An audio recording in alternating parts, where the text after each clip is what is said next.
Well,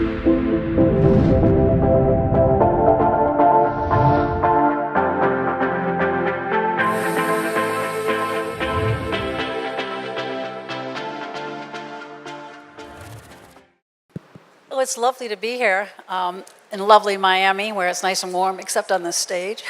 But I'm enjoying getting to know my new friends, Adriana, Machado, Bobby Condon, Mike Sarasti, and Juan Restrepo.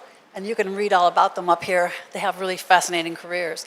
I wanted to start actually with asking each of them how they came to do what they do, how they became innovators, really. And I'm going to start with you, Adriana. Oh, thank you, Juan. So it's a pleasure to be here. So I am in the business of innovation with purpose. And I think my trajectory, having worked for Intel and GE, so big companies that bring a lot of innovation to the world, has helped a lot in the sense that I understood very early in my life that innovation was very important for economic development, not only in Brazil, where I come from, but in Latin America and in the world. So that has been the foundation. And now, here in Miami, I am trying to wear another hat and become an entrepreneur. So from these lenses of entrepreneurship, I think innovation is everything. And also, we have to embrace this as a mindset for everything we do. So that's where I am. Bobby, how about you? WeWork. What an amazing organization. And it's grown so quickly. It was over such a short time. How did you happen to get interested in WeWork? Yeah, thank you for having me. I found WeWork about 2.5 years ago, and I had always been attracted to global companies, truly global companies. I worked for PwC in their financial services division, and then moved to Bridgewater Associates, which was a hedge fund. And then through my network, got connected to some of the leadership team at WeWork, visited some locations, and absolutely fell in love with the communities that are built within. It truly operationalizes our mission of creating a life, not just a living. And when I met with the team, I went home and talked to my wife and said, listen, if I don't get the job, I need to join a member company or get myself in an environment, because what's happening there is really special. And so fast forward 2.5 years, 2 cities, 3 roles, 2 kids, and I've been, the most fulfilled, both personally and professionally. So it's been an amazing ride. That's fantastic. Now, Mike, you have recently become the Chief Innovation Officer in Miami, and you have a huge agenda in front of you. So how did you get into this business? And tell us just a little bit about what you're envisioning for Miami.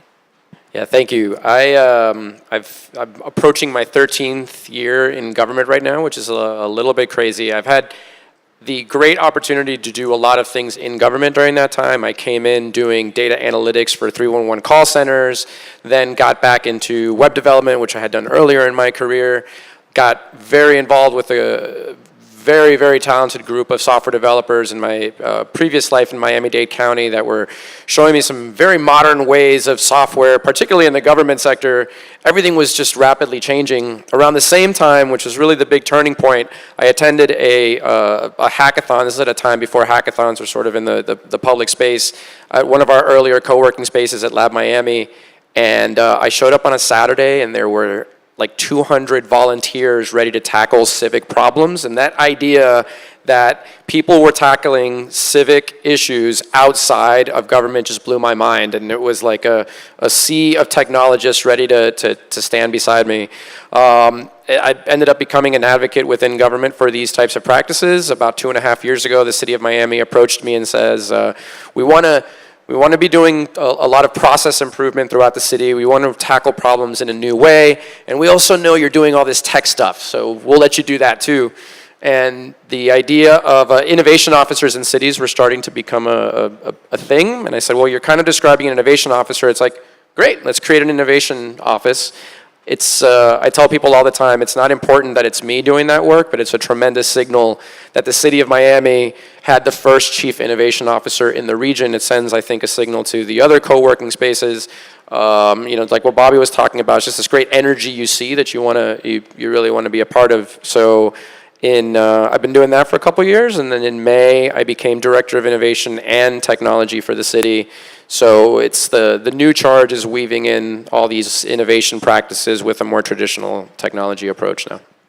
And Juan, how about Uber Eats? How did you ever come to work for Uber Eats? Well, I've been with Uber for almost 4 years now. I actually don't come from a tech background or transportation background. I actually got involved with Uber basically as an amazed user. So let me tell you a story there. So I was coming back from Europe after doing some studies there, and I got a chance to go to Panama for work. And because of my work, I was traveling around Latin America and going back to my hometown, Bogota, a lot. I was used to having my car there, but then as I came back, I didn't have one, so I was having a lot of trouble moving around. I tried getting taxis or grabbing taxis in the street, but I was unlucky. And then I remember that my dad, who's a 74-year-old guy, actually mentioned the fact that there was a very nice application called Uber that I should just download it. So I did it, and in less than 5 minutes, I was picked up by an awesome, very kind person in a very clean white SUV, and I was blown away. Then I came back to Panama, and a couple of months later, Uber launched there. It really changed my life to a point that I got rid of my car.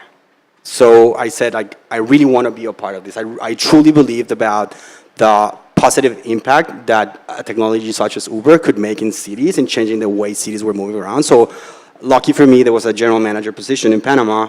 I applied and I got it. Spent 2 years there where I was able to see a big transformation of the city, a city that you're really in trouble if you don't have a car.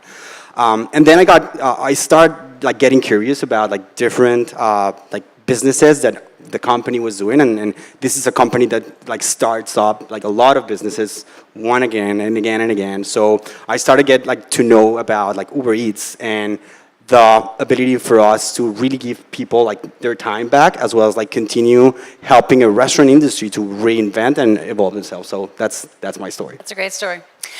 So Bobby, WeWork has grown really rapidly over the last several years, and you're opening some new places now, right? Can you talk about those a little bit? And also, what do you think is driving the demand for this WeWork space?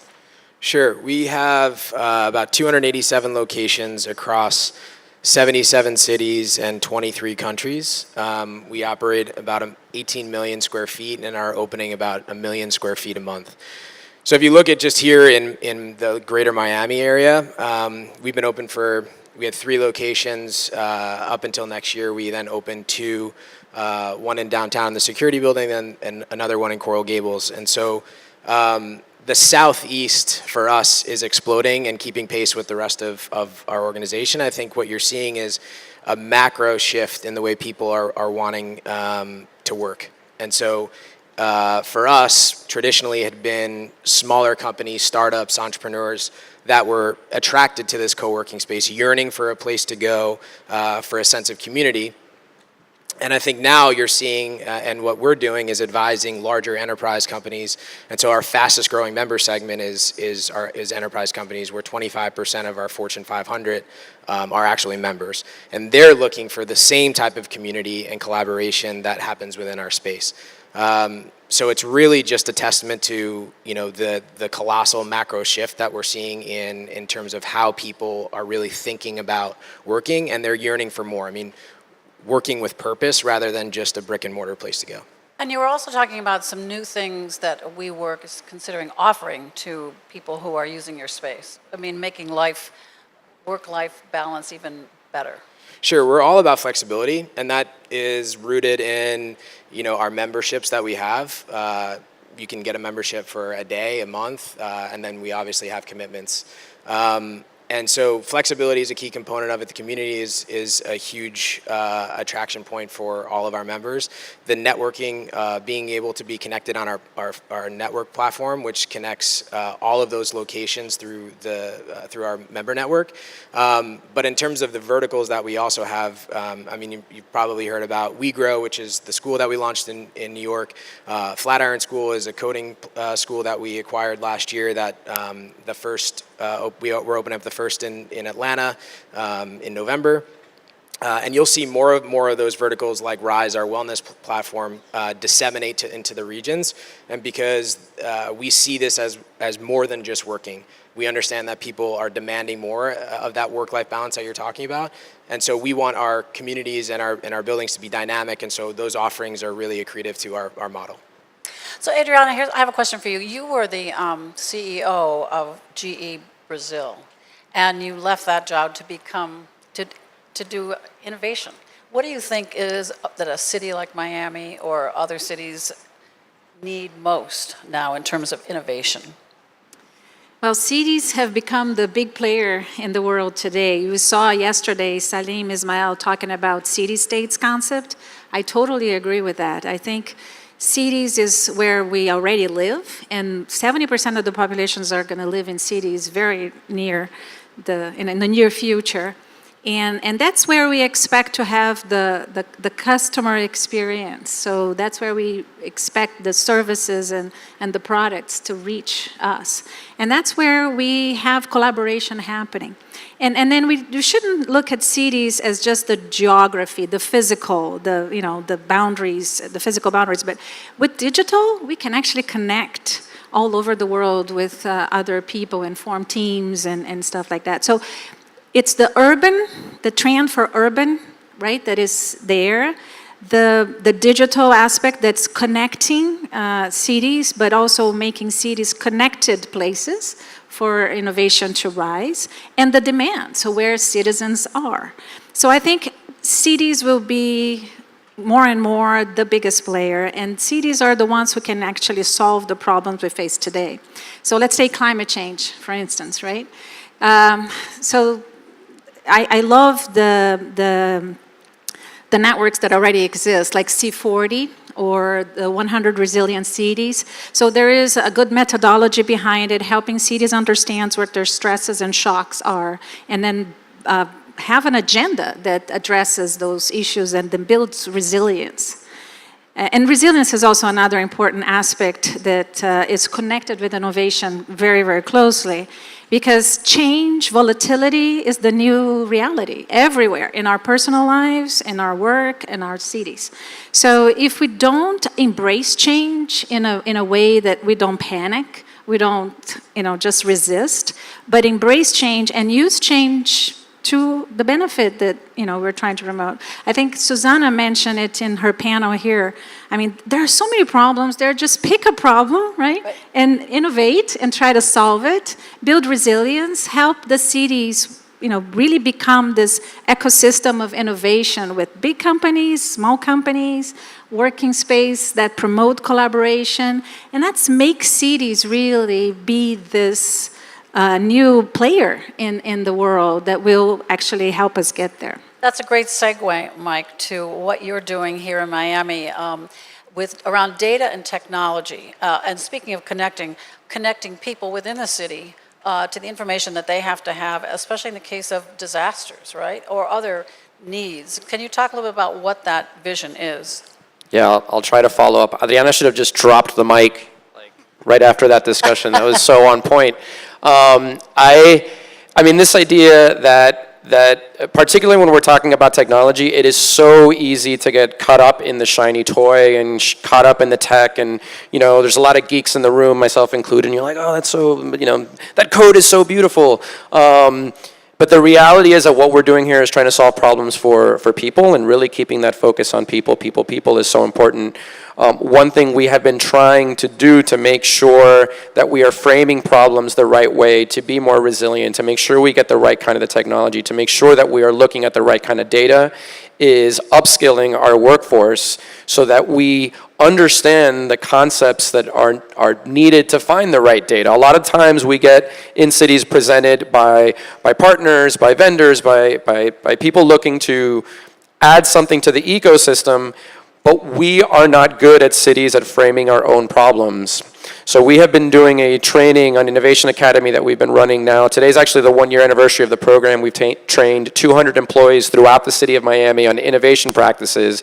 And the idea is that this is not and we frame innovation not to be technology. Innovation really is a mindset that we're trying to make sure that our workforce understands, to make them be able to frame problems better, to make sure that we know that it's supported by data, that we're data driven, so that when we're making these partnerships with the private sector, that we're making much better decisions, that we are upskilling the workforce appropriately to be able to tackle our big problems. Because issues like resilience are incredibly massive, they're incredibly complex, they're difficult to get our heads around. If we're not training our workforce to be able to frame those problems appropriately, we're in some big trouble.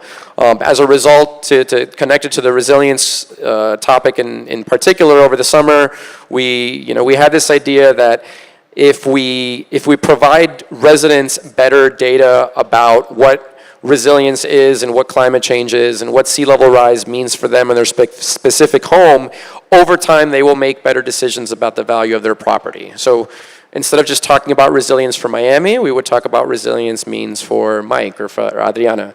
In order to test this, we take this out on the field, and we've been doing a ton of user testing with different prototypes and really getting those reactions early on before we make these big significant investments. So that is how we are making the choices about where we put sensors in the future, what kind of data we're looking for, what kind of data supports the problem and the mission at hand, and making sure that that's coming from the workforce and from the communities that need it.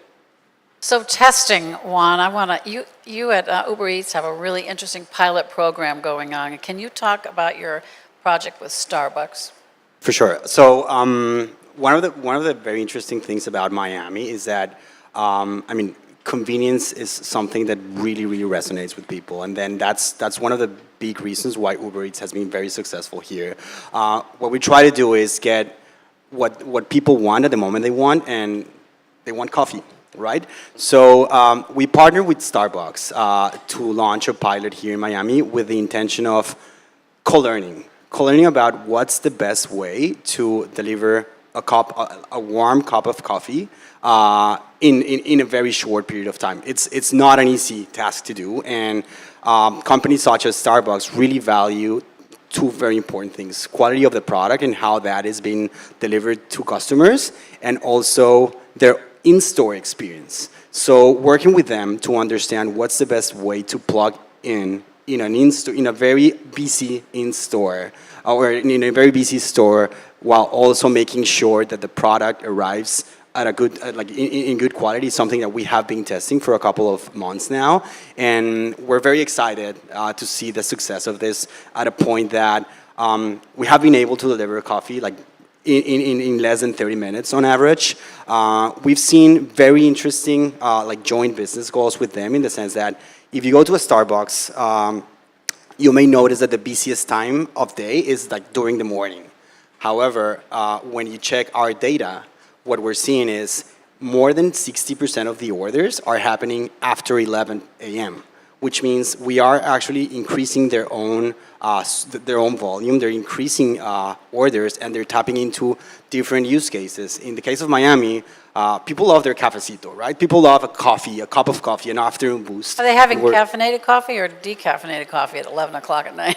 No, it's 11 o'clock a.m. Oh, so a.m. And what we're Okay, seeing good. is I was a wondering huge about that. increase in orders post that time. So an afternoon peak, which actually is driving a lot of additional source of business for them, and then we're actually tapping into a need that our customers here in Miami have. So very excited about it.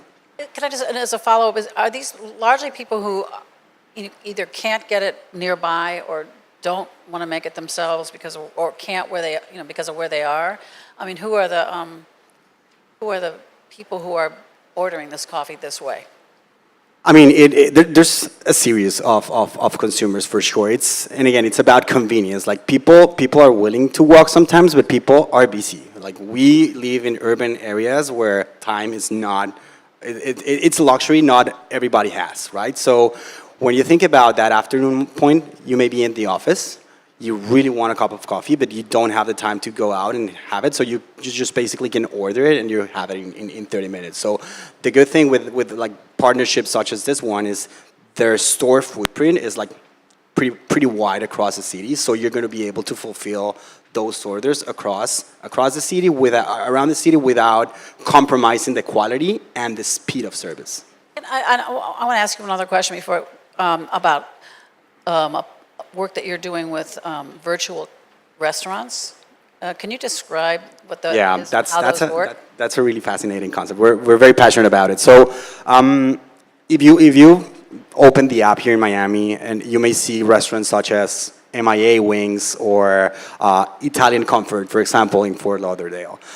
You're going to order. You're going to have your food delivered in a pretty fast pace with high quality, and you may want to go to the actual restaurant and just leave the experience. But guess what? It doesn't exist. There's no physical MIA Wings. The thing is that with the data that we collect on an everyday basis with our customers, we are able to identify what are the main trends, what are the main food items that people are looking for at a city level, but also at a neighborhood level. And we pair that with the current restaurant offering that we have. But sometimes we just don't have the specific cuisine type, but we have restaurants that, because of their own ingredients or the way they prepare food, they can easily make it. So let me give you an example. Let's say sushi brands, brands such as Sushi Maki, Pablo, Moshi Moshi, you name it. They have a significant footprint around the city, and they are very well at doing sushi. They have rice, they have raw fish, veggies, etc. And we see an upward trend of food items such as bowls or poke bowls, right? So the idea here is to partner with them to spin off additional concepts, additional restaurants. So it is actually a win-win situation to a point that they have an extra restaurant within the same space, so there's no incremental capex costs, no incremental facilities or technology around it, and they serve an additional consumer base. The success has been so big that there are restaurants that the virtual one is actually outperforming the physical one, and even more, in a couple of cases, what we've seen is the restaurant owner actually substituting entirely the physical one with the virtual one, not saying that the virtual was created in Uber Eats and now it's a physical store. It's fascinating. Time is going really fast here, so here's a question I'd like to throw out to all of you, and one of you can decide which to answer. But there's so much excitement around technology, obviously, and yet there's also a certain amount of fear that people have around technology and how it's going to take control of their lives and change life so radically that we're not going to even recognize it anymore. What do you say, Bobby, how about you, to people who are fearful about how technology is going to evolve in the future? Sure. I would say we can fear technology or embrace it as a culture, that it's here to stay, and it's use it for positive advancement more so than a negative. And so when we think about WeWork, I mean, everything for us is rooted in community.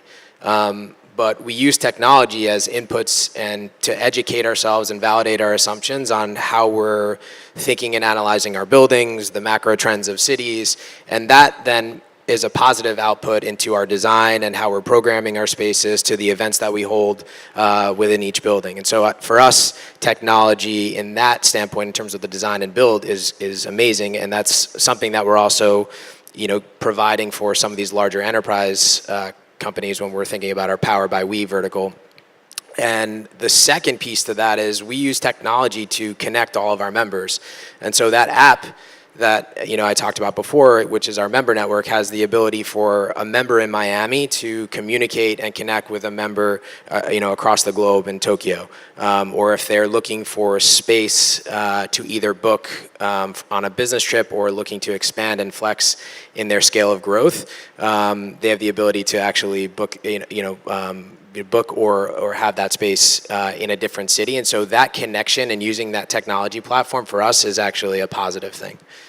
Adriana, you ever thought about that? Yeah, you should not fear. I mean, technology is here to stay. AI, robotics, automation, it's here. We need it to solve the problems we have. So I think one important aspect of it is no fear, embrace, use it to to your benefit, and understand that 51% of the activities that we currently have in the market today, like jobs, are going to be replaced. So why don't we just plan for that, right? So training, education, learning new skills is very important. So companies, governments, they have to start looking at the workforce and start offering the right conditions for people to learn new skills and adapt to the change that's coming. And us, I mean, every one of us as individuals, we have to embrace this concept of continuous learning, or never stop to learn and learn a new task or a new skill. So I think no fear and plan, and really make this effort to learn new things. And I think this is a good segue for our friend there, because he said this wonderful academy that is training government workers to embrace innovation. And that's, I think, the right way to do it. Don't panic. Use AI, robotics, automation to our benefit, but learn new things. Mike, a question for you. Speaking of AI and innovation here in the city, can you talk a little bit about how you're dealing with the issue of climate change here in Miami, or what role technology and the data you collect can have some impact on that? Yeah, let me touch real quick on this issue of privacy, though, because I think it's an important one not to skip over. Certain governments are being very proactive about this, so we're at the local level and hiring positions like chief privacy officers. I think thinking about that is extremely important, because we are generating data at a scale that we've never seen before. And government has it's a weird player in that, because so much of the information that we see and passes through us is public record. So we have to have policies in place that protect personally identifiable information. On one end, we're absolutely trying to create more open systems, whether through open data or open APIs that people can, and the community can build things on top of. But as you become a partner, some of you are entrepreneurs here, and become partners with government, how do we create some systems in place where the public at large does feel safe, and that we are not, as government, in our position to be open and accessible, or are selling all of that to you? When we go into there are certain neighborhoods in particular that don't want smart cities and don't want sensor technology, because they associated that obviously with Big Brother or the police watching them. So I think we have to be very, very sensitive to that. We are taking a look at privacy policies. To your question on resilience, we are doing a number. Just this week, we had Code for Miami, our local civic tech brigade, operating out of the Cambridge Innovation Center, and Moonlighter, one of our local maker spaces, that were assembling flood sensors to test and pilot and put all across town, and start thinking about how these devices all around can start feeding, and how we record that data, how that data is used by our university partners, how we as municipal government would feed that in. So on one end, fascinating and great, and the group has been so awesome to help and pilot these things that we might be able to do at scale within government. On the flip side, it opens the door, I guess anyone can build a sensor. How do you start to protect these IoT devices? How do you make that sort of official part of government flowing in? I think there are very real questions that we haven't solved yet, which again is why we're trying to create this culture of prototyping and piloting within city government, so that we can test these on a very small scale, get a grasp on those things before we're putting them all over the city and spying on all of you. Hopefully we'll be doing. I've neglected to say, by the way, if you'd like to ask a question, you can do it through the email, or you're welcome to step up there and ask it from the audience. So please feel free to do that. In the meantime, I want to talk about sort of the idea of scary, maybe. And we were talking earlier, Juan, about the possibility of drones delivering packages, including food. Do you see that any time in the near future? I mean, I do see that in the future, for sure. It's something that needs to be that we need to continue developing, for sure. But it's something that it will become a reality. And I think, as Bobby said, we have to embrace technology, and we need to work with governments, and we need to work with regulators to make sure that we are providing a safe service across the board. So for sure. So it's possible. It is. Could be. I wanted to ask each of you too, what you see, in the future. What if you imagine, 5 years from now, 10 years from now? I mean, how does the technology and the life in a city look to you? Mike, what do you think? Yeah, I mean, things like drones are coming. You know, I have one of my counterpart in South Bend, Indiana, just told me that he's like, you need to get your drone license, because I got my drone license and we are doing tests with police and what that means for security. I mean, there are going to be devices flying, and how you change, like how we work with the FAA to create channels and where these drones fly. And what it means for cities and streets and vehicles won't look like they do today, because they won't need to look the way that they look today. We are on the verge of, I think, very, very significant transformation that it's very important that we participate in and help shape. So this idea of embracing tech that people were talking here, it is, you know, tech is in everything that we are doing now. We can either get lost in the city that technology exists and is this other thing, or we can start shaping the world around us. I saw this wonderful presentation a couple days ago. It was the woman who designed the streets and city for Black Panther. Fascinating discussion, and she was talking about this idea that you know, what the city looked like, the way that she was designing it. There's also the vehicles don't look, there are so many cues and things that we are going to want to make sure that they stay related to our real physical world.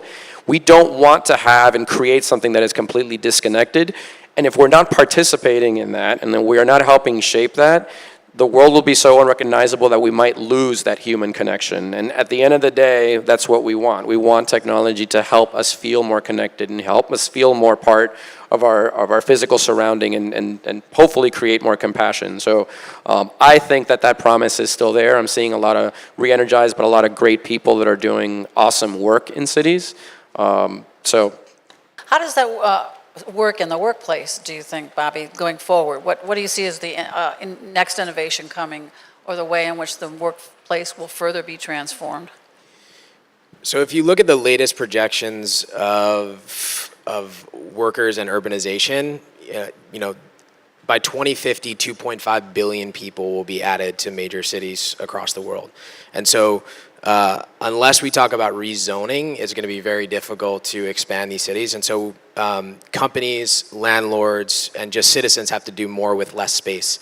And we've been doing that for the last 8 years. So you know, our typical model, we do a third of the square footage of what you would typically see in a traditional working environment. So if it's, you know, 150 square feet for an employee, we do 50 square feet. And the reason for that is that we add communal spaces for collaboration and to enhance that connectiveness and enhance that community. And then you layer on top the technology piece to drive the collaboration and drive that connectiveness. That's the future. I think we're not going to lose the human component to it, because people still really want that, they yearn for it.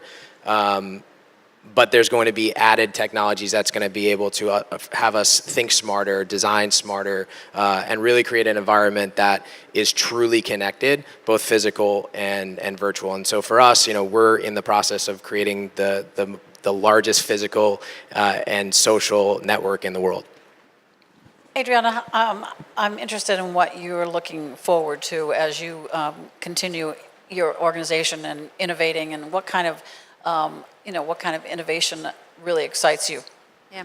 In Briyah Institute, we're all about innovation with purpose, as I said before. So what I think is needed in the world today is to see the pace of innovation and technology development is increasing now, and it's increasing exponentially, right? So we are seeing technologies emerge that were not even dreamt about in the past. But the challenge is the speed of applying that technology to solve the problems. So I think that, you know, that's why I always call this attention. So we need innovation with purpose, because we need to be able to deliver a solution to problems faster. So one thing that I am working on right now is brain health. As we live longer, as we age, and unfortunately dementia has increased so much lately, by 2050 we're going to have over 150 million people with dementia if we don't do something to stop it. So wellness, prevention, using all the knowledge we have from biology and other hard sciences to improve people's life is so important. And yet, as it was said before, more and more people are living in cities. And 40% of the population live in the coast, and the sea is rising. So we can't just sit here and wait for the sea to rise to then come up with solutions for coastal cities. And we, living in Miami, we already, have an opportunity because of the pressure we're facing to be the stewards of this process. And last but not least, I also saw a study that's very important about biodiversity. And that demonstrates that right now, cities, because of our consumption habits and production habits, contributes 80% to the carbon emissions in the world right now. But 60% of the lands that are going to become urban until 2030 are yet to be built. So there is a great opportunity for us to change cities and move them from being carbon emitters to carbon sinks with the technology that we have for green roofing and other technologies. If we take into consideration that it's possible to build the 60% of new land, understanding how to conserve biodiversity, and using technology in the mix, we can actually turn this game around. So I hope that we will be applying the technology that's coming faster to cities to address the problems we already know exist. And if you don't know what the problems are, look at the United Nations Sustainable Development Goals. We have 17 goals there that already tell us what needs to be done. So here in Miami, we have the United Nations Association. I am a volunteer there at the board. I invite everybody here to become a member and join us. Let's understand what this agenda is, and let's work, each one of us, small, medium, and companies, governments, and let's start addressing those issues with technology faster. Juan, you wanted to jump in? Yeah, for sure. So I think, we are in a fascinating moment to start changing the way we address climate change, and Uber has a role to play there and has been playing a role. Think about Uber Pool, for example. If you think about that, what we're trying to do here is through technology is pairing people that are sharing a destination together, so they share a car. 2017 alone, we had over a billion trips that happen in a pool trip, meaning that it's basically a huge savings of kilometers, gasoline, and for sure gas emissions. More than 20% of our trips in the cities that we're offering pool are happening on pool. That's one thing. We're also very excited about a plan that we're launching in London, for example, a clean air plan. Our mission there is, or our vision is to replace every single car for electric cars by 2025. And by that, what we're doing is we're charging a clean air fee of 15 cents per mile with the intention of helping our partner drivers to convert from a gasoline car to an electric car. So the intention is to raise up to 200 million pounds to be a part of that. Also, if we think about the Eats, our Eats business, there's many things that we're really willing to make a contribution and a change. With our data and working more closely with the restaurants, we're going to be able to help them be more efficient in the way they manage stock, their inventories, and therefore we have a role to play in the food waste part. If we think about packaging as well, there are a lot of opportunities to have cleaner, environmentally friendly packaging that we're willing to collaborate on that. Mike, you were going to say something too. What's it? I thought you were going to jump into. Yeah, I just wanted to say that again, the data piece is so important here and talking about data, and we're actively trying to collaborate a ton around building a centralized resilience repository of data that will help our partners, because this is all about collaboration and making it easier and being able to move faster, and us being able to have these conversations around data with the universities, with the Ubers of the world, with the WeWorks, being able to, all these participants being able to engage is really what's going to save us at the end of the day from the rising seas. Bobby. I think it's all about taking initiative. And so for us as a company, we think of ourselves as being connected to to something that's greater than ourselves. And so if the environment obviously is a crucial component to that, now more than ever with the scale and growth that we have and with the amount of locations that we have throughout the globe, we understand of our footprint. And so by 2023, we've committed to go carbon neutral, and we're reducing all single source plastics in all of our locations. And so it's all... I'm going to ask you about plastics. it's all about doing your part. And I think it's from individuals all the way up through large corporations. It's how you can get involved and how you can start just one step forward in making sure that this environment is sustaining the growth that we have, and it's around for generations to come. Well, it seems like this could be a great collaboration here. Thank you so much. Test our website outside if you want to participate in our user testing around the corner. Okay, great. Yeah. Thank you. Thanks very much. Thanks.